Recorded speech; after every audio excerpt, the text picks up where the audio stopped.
কারণে সিঁদুর পরানোতেও আমরা যথেষ্ট এখন আপত্তি জানাচ্ছি, কারণ সিঁদুর পরানো মানেও শেষ পর্যন্ত একটি মেয়েকে আমি চিহ্নিত করে দিলাম আমার সম্পত্তি হিসেবে।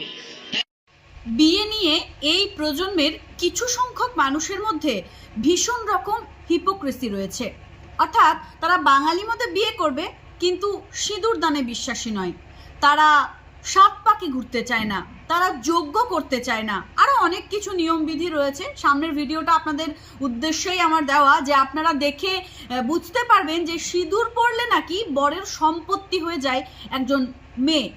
তো আমার একটাই কথা, বরের সম্পত্তি স্ত্রী সিঁদুর পরালে বা না পরালে কোনোটাতেই হয়ে যায় না, কেউ কারো আসলেই সম্পত্তি হয়ে যায় না, কিন্তু সিঁদুর একটা রিচুয়ালের মধ্যে পড়ে। প্রথমত, যে মহিলা পুরোহিত বিবাহ সূত্রে আবদ্ধ করলেন ওই নবদম্পতিকে, তাদের হয়তো জানা